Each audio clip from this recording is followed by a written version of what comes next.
Hey everyone, Jared James here, and welcome to episode 78 of Today with Jared James. I am not as always, but as sometimes joined today by my trusty sidekick, Mr. Tom DeDemo. Tom, you want to say hello to everybody? Hello, everybody. Okay, he does as he's told, I guess. Anyway, I'm kind of back in the office. We got a bunch of things we're going to talk about today. We're going to talk about the mastermind that we just did with a packed house, which was really, really cool. We had to shut that thing down. We'll of course talk about the Will Smith, Chris Rock thing because I think it's worth talking about. We're going to talk about some stuff going on in the industry. We're going to talk about some stuff going on in the office. We're going to, give some people something to listen to while they're driving. Or while they're working out or whatever it happens to be. So falling asleep. Yeah. Well, hopefully not while they're falling asleep, but what's been going on with you, man? What's happening? Nothing much, you just came back, which was fun because you walked in and everybody thought you were an intruder. But I mean, other than that, that's like I was an intruder. Believe me, man, it's I put up this thing on Instagram the other day and I was just like, this idea that do what you love every day and you'll never work a day in your life. And I just think that's utter bullcrap. That's just not true. I do what I love. I love what I do. I do a lot of things and I do it in a lot of places. And I work my butt off, like I'm always kind of doing stuff. And I think that whole narrative is something that we've taught to the next generation that is just so not true, where if you're working, that means you don't love what you're doing or follow your passion, And I can tell you when my son was really little, he loved Play-Doh. Mm-hmm. Wasn't going anywhere. It was his passion. Yeah. Building Legos. Wasn't going anywhere, And so I think we buy into this stuff and, do what you love. You'll never work a day. That's nonsense. Like you're still going to work your butt off. And, I'm in the middle of that right now. I just got back from just about 2 weeks on the road where, the truth is, you have to get on stage and nobody wants half of you. You know what I mean? Nobody wants the tired version of you. Everybody kind of wants the best version of you, as they should. And it's part of why when you hear me talk about that whole like building capacity, that's part of it. Like you need rest. You need, I just saw something that was really cool. I'll probably talk about this in the advance. And it, this whole like culture we're in right now, which is like, I'll sleep when I'm dead, which is going to get here sooner if you're not sleeping. And 20 hours a day and all this like hustle, grind, that whole thing. Do you know that they have a study of 1.6 billion people. And what they found was that on daylight savings time, when the clock goes forward an hour in over 70 countries, heart attacks go up by over 24% on the next day. Like that's insane, right?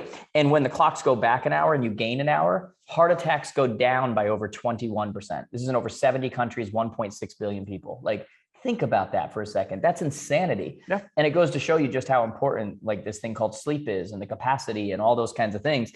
And so I'm saying that during a time where, my God, like last week when I was just jumping, like it was getting to the point I'd get to an airport and I was just like, God, thank God for Delta Sky Lounges with, spots in the back corner, where you can just kind of, it's so funny too. Like I was thinking about it. I think sometimes when I'll do like a selfie on a plane or something, or like in Delta Sky Lounge or something, people are like, oh, bougie, you're in first class, or you're in the Delta Sky Lounge. And when I hear people say that, I think to myself, you clearly don't travel as much as me, because it's actually like survival, meaning when you sleep in as many hotel beds as I do, and you're on as many flights as I am and whatever, comfort is like of the utmost important, or you're going to have major back issues.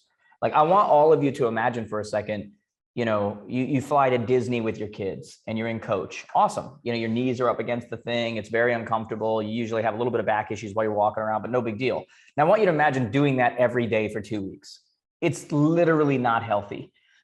So for all of you that message me on the reg and they're like, how bougie, whatever, you've lost touch with. And it's just like, guys, it's literally survival.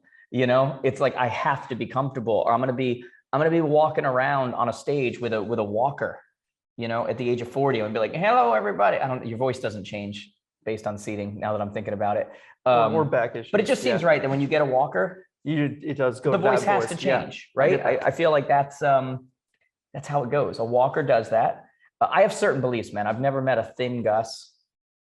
Okay. I'd love to see it. Yeah. I feel like if your name is Gus, I don't think I've ever actually met a Gus in my life. So Yeah, it's also a fair point. it's a generational Which thing, is maybe. only a generational thing, which is only going to make my point even stronger because you're not going to find someone to disprove the point now. Right, A exactly. generational thing. Wow. A little louder. I can't hear you over here. But anyway, guys, just got back from that. It was so cool because I was jumping around doing a lot of different, keynotes and breakouts. And we did our mastermind. We had 31 people in a room. We had a 2-story suite at Caesar's Palace in Vegas.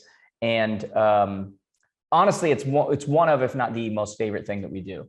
We bring in Rick Fuller, our team leader coach, and it's just the scaling of the business. What does it actually look like in a way that you can't talk about from the stage? Yeah. Like I can't get up there and talk about that higher level stuff from a stage. I'm going to lose 95% of the audience, right?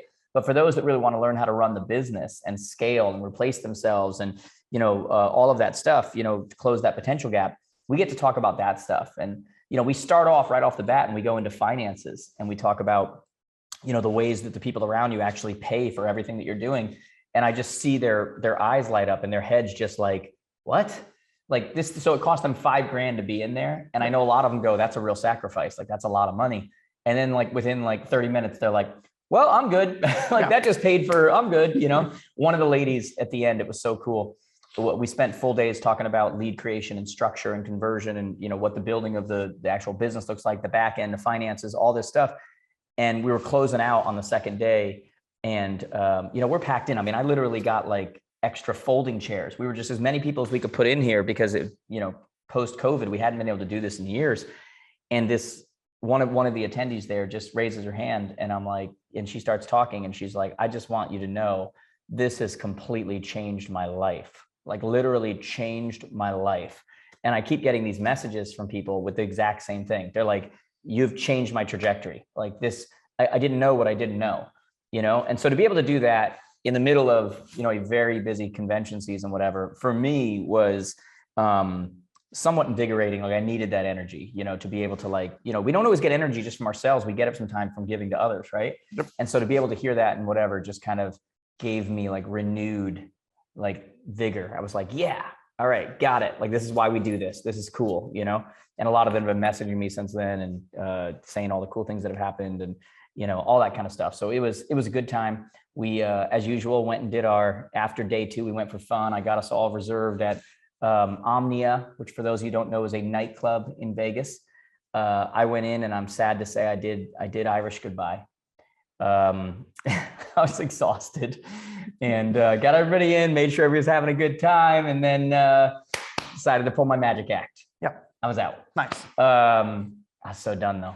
But it was cool though, man. I got to be there. I got to, I think like 3 or 4 cities in a row. I got to be in warm places like California and Vegas and Arizona and all these different places where it was just like the sun just does something to you. I mean, you're not the one to talk to about that. Yeah. Cause why don't you tell everybody your theory or what you like? Yeah. So spring is here and this is officially like my hibernation months. I usually don't really go out. You're so out of your mind. Yeah, I know. But yeah, spring and summer. No. He likes the cold. I love the cold. Yeah. That's serial killer stuff. Like who likes the cold? This guy. Oh my God. People who live in New England. You probably like the sound of your own voice. You're probably the one person on the planet. No. Yeah. Okay. Because that's serial killer stuff, man. Like the warmth does something to me. Like it does something to me too. Oh my God. Like I love Connecticut 3 out of 4 seasons, but when my kids are out of high school and everything else, I'm not staying here. Like it's just between taxes and the weather, like, whatever. It's got some times when it's really good, and then the times that I don't like are the ones I guess that you actually absolutely love, but yeah, not for me. Yeah, I'm actually thinking about retiring and going up to Vermont. I'm going the opposite way of everybody else. So out of your mind. Yeah. Yeah. Like there'll be more bears. Yeah. Than there are people. I love bears. I hate people. I can't continue with this. Anyway, what else is going on? What else are we talking about? So it was good to be back. It's awesome. I'm hitting the road again. Coming up soon. Fun. Loving it. Loving it from the perspective I get to see so many people and interact with so many people. And it's been really cool just seeing the difference between now and 10 years ago. And, again, just being able to have the impact and have that is just such a cool thing. And for me, what's been really cool for me, and I said this to an audience the other day, is like a lot of the audiences now I'll get in front of, a lot of them already know you and whatever, but I've hit some audiences lately where a lot of them don't. And I make fun of it and I make fun of it with the audience and they all think I'm like like I'm feeling bad or that I'm making fun of them or that like it's a bad, I actually love it. Although I'm joking about it. Yeah. I've had this really big thing lately. We did an Instagram video about this recently, that our job in order to grow a business is to get people to know us, KNOW, so they have the chance to know us, NO. We have to get them to know us, KNOW, so they have a chance to know us, NO. Our business, our brand, or whatever only grows when we reach out to other people who don't already know us. There's limited capacity with people who already know you, are already using you, that's management, And so I've been kind of excited with some of the places I've done lately, some of the brands I haven't worked with as much or whatever. And you see the hands go up of like, hey, how many of you have never heard of me before? And it hurts for a second, but then the truth is on the inside, it feels so good because I'm like, watch this, like, here we go. It's such a chance for growth. It's such an opportunity to actually build the business, build the brand. And I don't think enough people look at it like that. When you look at your local marketplace, whether you're in real estate or whatever you're in, like your job is to get people to KNOW so they have a chance to NO you. More no's you get, more successful you are, right? And so instead of getting down about the idea that, hey, these people don't know me or not enough know me or I've just kind of got my whatever, like we should get excited about the potential of people who don't know us. It's a huge market. I said to an audience I was in front of the other day, I said, hey, if you want to know your potential on a marketplace, go look up in your MLS how many transactions happened in the last 12 months in your area. Go look it up. 1,587, 4,070, whatever it is. Then subtract your number of transactions. And that number you're left with, ask yourself why. Why did all those transactions happen and I had nothing to do with it? And the answer in most cases is they didn't even know you existed. Yep. And so for me, that's exciting because when I look at the number of people in our industry that use a coach, when I look at the number of people in our industry that use a transaction coordinator, because we have clearedandclosed.com, when I look at the number of people who have somebody who's doing their social for them, like we do through Jarger Media, when I look at the number of people who are hiring people for events and they don't even call us, when I look at all that stuff, that's what excites me. Like I look at it and I'm like, I don't focus so much on like the people who already know me or work with me or whatever. I look at the other and I go, how come? And I go, well, that's my fault. Like I have got to make myself an option. And that's the way we all should look at it from a business perspective. I've got to make it an option. Yeah, so absolutely. Anyway, so I'm back. Great. Yeah. I was hoping you were more excited about it, but I mean, had to get over that initial thing where it's like, do I run out the back exit? But that's cool. Oh my God. It is funny when I walk in, everybody's like, what? Like, yeah, it's especially like the new hires who don't know you. God, that's right. They're like, is that him? Is that, yeah. They come over, hey, what's up? Like, whatever. And they're just like, how do we respond right now? Like, it is so true. Like I did notice that with some of the new people. And then, me, I'll usually like whisper in your ear and be like, what's their name? Or what's, I probably shouldn't say that publicly, but I'm really bad with that stuff. Yeah. And it's not because I'm really bad with that stuff. It's not how my brain works. And I meet a few people. And so, yeah, that's interesting. And then just always trying to find that dynamic of like, creating a culture and stuff where they get to know you and you get to know them. And especially this time of the year where it's just, so yeah, that was interesting. Yeah, it's good times. Yeah. Anyway, what else is going on? Not much. I mean, gearing up for the advance. And you just announced yesterday that we hired Lexi. Yep. Who's going to be running all that, Lex or Alexis. What are you doing here, man? I mean, honestly, I don't use names. So I just say, hey, until the right person looks. And then that's good. It's a good way to live your life. But we did. We hired Lex. We hired Aaron a few months ago, running a lot of our social stuff. And we just hired Lex, Alexis, Lexi, whichever way you want to go with. What I announced the other day on our Facebook group and on Instagram, and so excited about her coming on. She's going to do basically branding, marketing, those things, and really run point on the advance. We're about to release. Actually, I think they just gave me. Maybe by the time this is out, this has already happened. But we're going to be raising prices soon. We're now doing a push for the advance, the Jared James Advance in Nashville, our 2-day conference. And by the way, coming off of the feedback from last year. I think one of the major things different that we're doing this year is that the main stage, like it, hate it, or love it, is going to be a lot of me now. Because one of the main feedback we got was like, hey, everyone's awesome, everybody's whatever, but like, we want to hear more of like, and that's so tough for me because I was loving being able to put all these people out. And so we'll do that through breakouts. We'll put some people on the main stage as well, do some great interviews as we always do. But I'm gearing up like never before with content. I mean, I've got pages and pages and pages of my head just going, like a stand-up comedian, just watching the world and seeing what's happening. And my God, it's easier than ever right now with content. I just shot a video, earlier today that, you were here for. Like, there's just so much misnomers right now. Like we have low inventory. You know, if I were to ask everybody listening, like, do you think there's low inventory? Everybody be like, yeah. Because if we've learned anything over the last 2 to 3 years, if you say things enough times, everybody thinks it's true. We don't have low inventory, guys. Like NAR, National Association of Realtors in the US here, just released that in 2021, we did 6,125,000 transactions, the highest number in 15 years. Now, you're not a mathematician, but tell me how you have a record number of sales with low inventory. I don't know that. How does that happen? Like, we don't have low inventory, guys. We have a low monthly, supply. 1.7 months is generally the average time across the country. But what we have is super high demand, and that's a different thing, And so we just shot a video on that, which, is going to come out, which by the time you see this, maybe it's already out. I'm not sure, but I'm doing a push on that. Just put out a TikTok video on it, put a separate Reels on Instagram, just shot a YouTube video, completely all separate videos that deal with it from a different angle. And so from the advanced perspective, guys, if you haven't got your tickets yet, prices are about to go up. Nashville, October 24th and 25th, you're going to want to be there. It's going to be amazing, like literally amazing, like with the stuff you're going to learn, the people you're going to get to connect with. We've got everything from people who are the top teams and individuals in the world to brand new people, right? Starting out teams and teams that are top in the country. And then it's Nashville. We get to have a good time. And I think, post-COVID here, I think everybody is looking forward to that and being able to just, not have any restrictions and just have a good time and so we're going to do that. So you guys, if you know you're going to go, if you're even on the fence, ticket prices are about to go up. So get it before, don't spend more than you have to.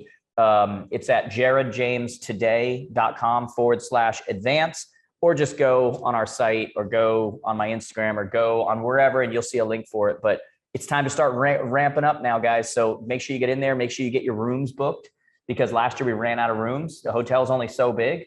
And so it's going to run out of rooms. Make sure you get in on that. But I'm super looking forward to that. Like, it's like post-COVID, and there's so much to talk about. Yeah. You know what I mean? It's like a comedian coming off of the Chris Rock, Will Smith thing. I was actually just about to talk They about got that. so much to talk about. Yeah. Like so much to talk about. You know what I mean? Because it just made it easy. Sure did. Don't you love, by the way, I don't think I need to explain what happened with Chris Rock and Will Smith. But if that isn't a microcosm of groupthink, like, the moment it happened, the whole world for 24 hours was like, good for him defending his wife. Good for him. And then about 24 hours later, it was like, if you supported Will Smith, you were going to get thrown off a cliff. Like, it was, we live in such a world right now where there is no room for any kind of thought or like my own thought or disagreement. It's like, you either believe this or you're a racist homophobe. Yep. And it's like, whoa, what? This doesn't even have to do with that. Like, I'm just saying I like almond milk better than 2% dairy, like, whatever. Like, it's just, it's the world we live in right now. But it is interesting when you look at that whole dynamic of like what occurred. That was very good for comedians. Like, I can't wait to see the next special that Chris Rock comes out with. I can't wait to, whatever. Yeah.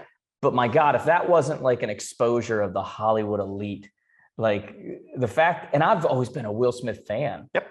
And like, really, and then you start seeing these behind the scenes videos that are coming out now where like, it was all part of his act. Like, this is who I am right now. This is who I'm supposed to be. And that's kind of sad to me. And I always want to see people make a comeback, obviously. But man, that was a dumb move. Yeah. What are you thinking? I thought it was a joke at first. Me too. I think everybody did. I don't think anybody saw it live because nobody watches the Oscars. No. But when you saw it, yeah.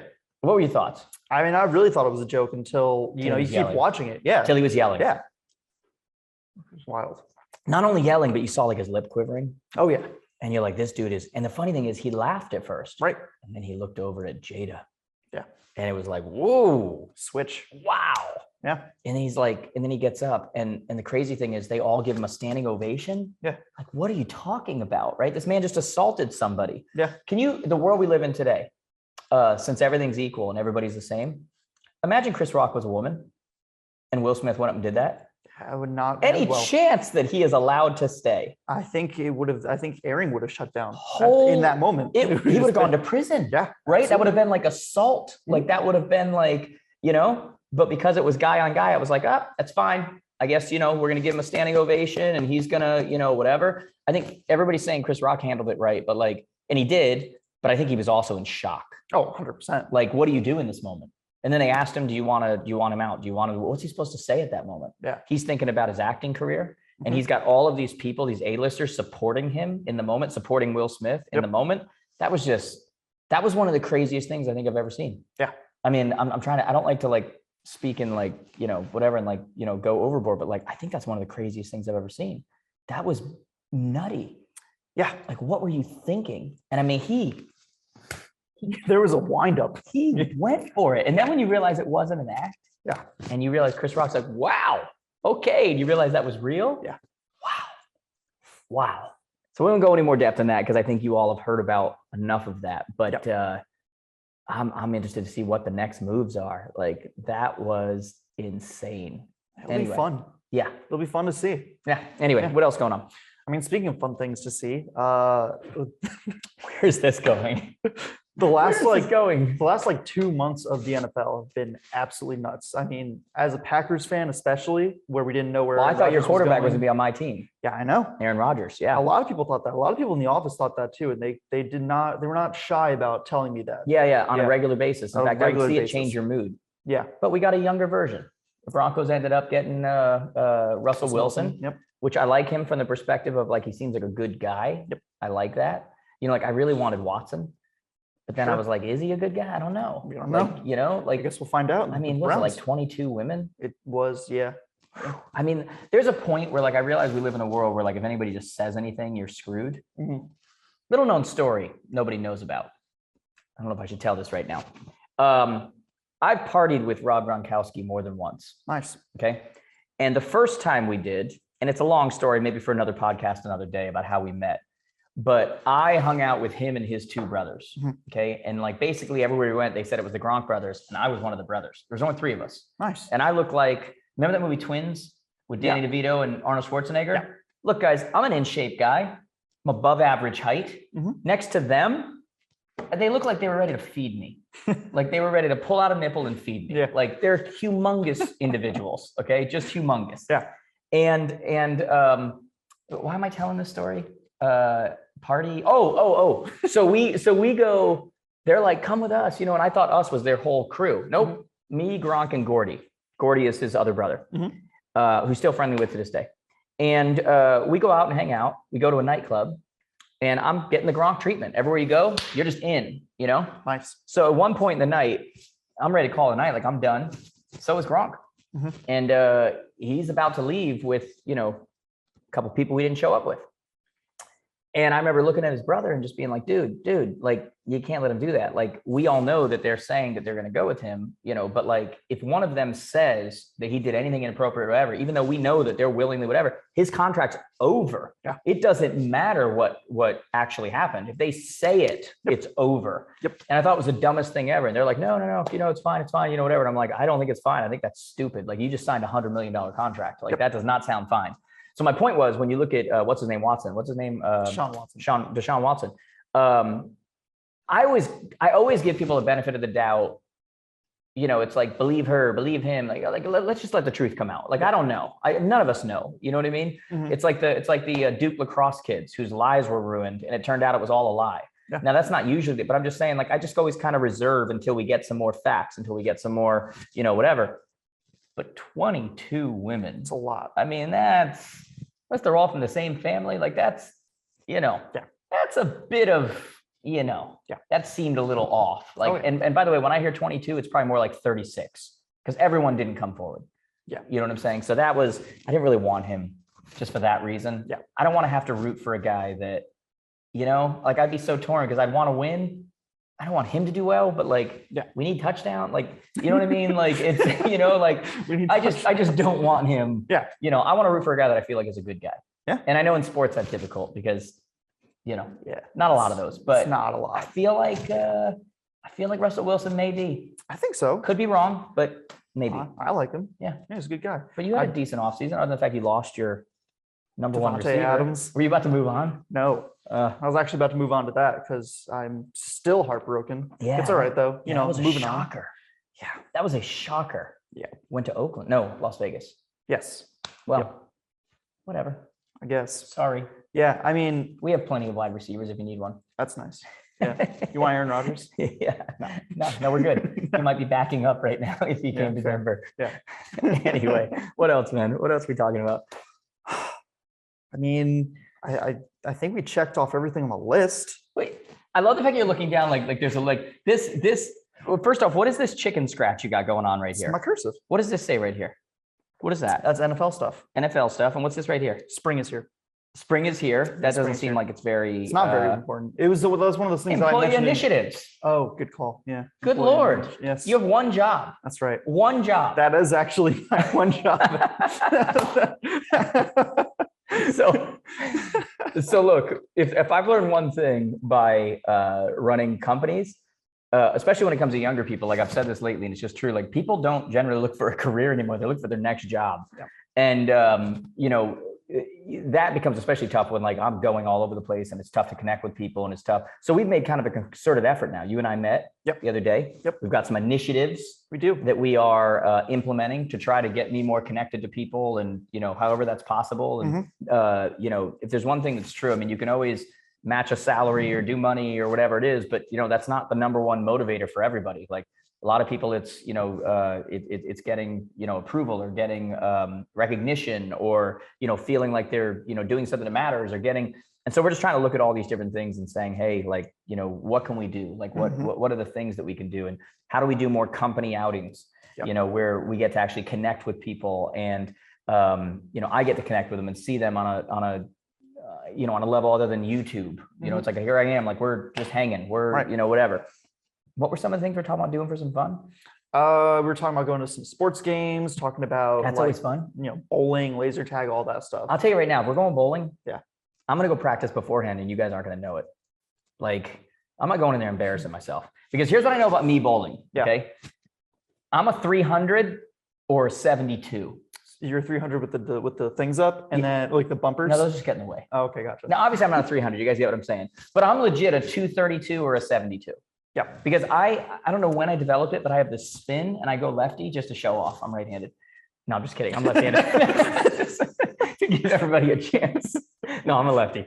But you like that one. That was pretty good. Yeah, That's not thank bad. you. Yeah. Thank you. Good night, everybody. Yeah. So I throw with a spin, but like I never really learned bowling till like when there's one pin left and it's all the way to the left. Yeah. So when I'm trying to like throw that one straight ball, it kind of throws me off. You know what I mean? So like I throw a ball though that is very strike worthy. So when I get into my rhythm, just like you can get off your rhythm and they continually go to the same one pin off to the side every single time. When I hit my rhythm and I'm hitting that in between the 1 and the 2, I'm going to call it. I'm going to guess that it's a 1, 2, 3, whatever. When I get in that rhythm, it is a strike worthy ball. Yeah. Okay. And I can all of a sudden look like I belong on ESPN in the middle of the night because I assume that's when they do the PBA. That is, yeah. Is that what it's called?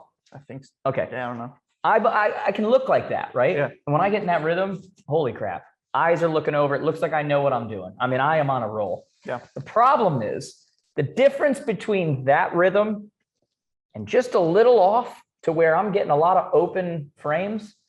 Oh, it's not much. Yeah. It is not much. And I still look the same when I throw it.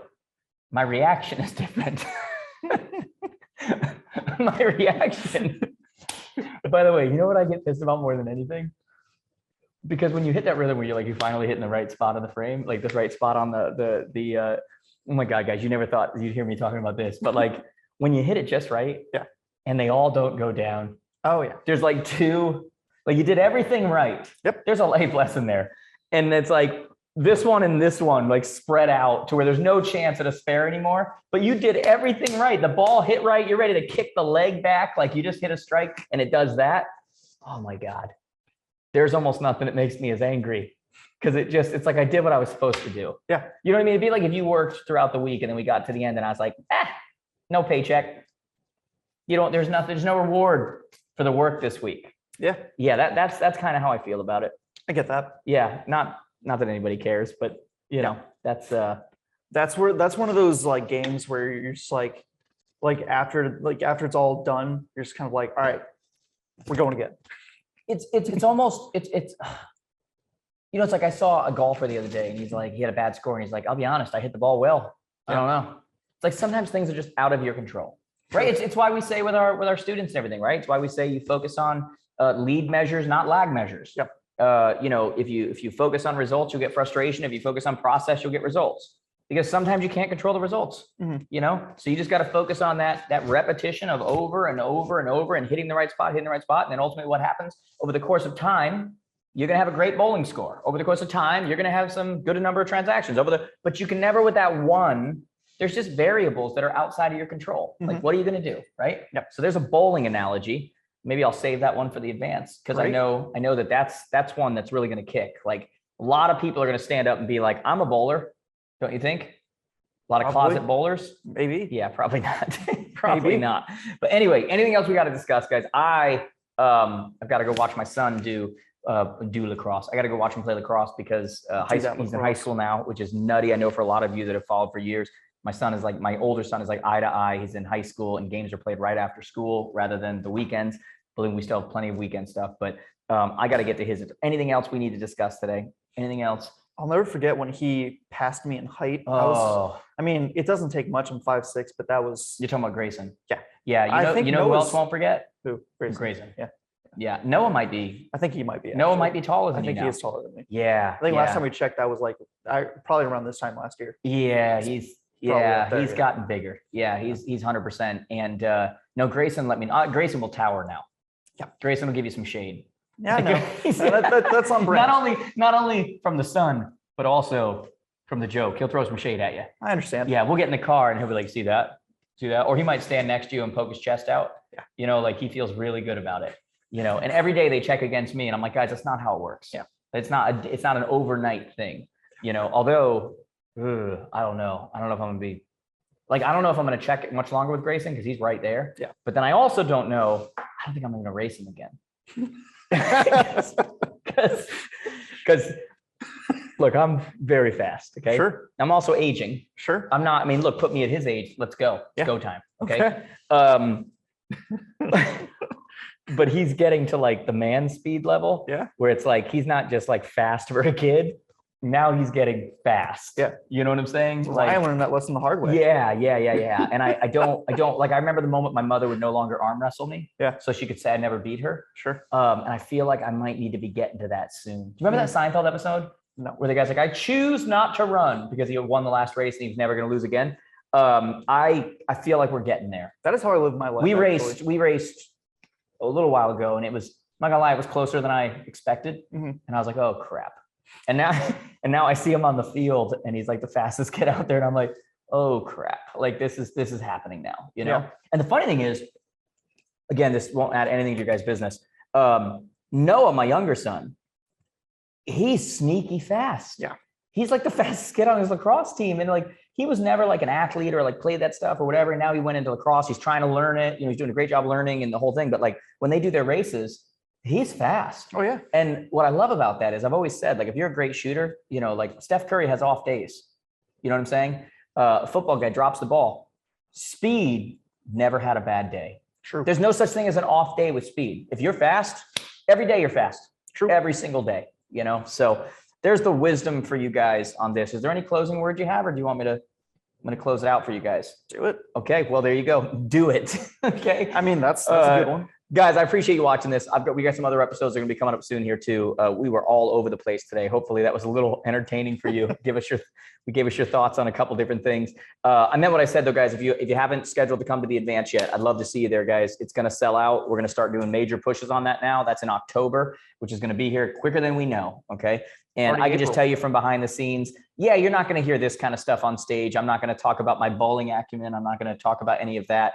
But from an actual business, you know, motivation, personal, all of that kind of stuff, we're bringing the goods this year. Okay. And I for one am psyched about that. So when you look at, you know, what makes people great, what makes people better, you know, the best always get better and they work on themselves. There's always more room to do. It's why I was so proud of those people who were sitting in the mastermind, willing to invest in themselves. So I got to go, guys. Make sure you're subscribed, give us a 5-star review and give a written review on here as well. Share this with someone else you think would enjoy it. Until next time, we will see you on the next one, guys. But thank you for watching. Thank you for listening, I should say, unless you're seeing this on YouTube. See you all soon. See you.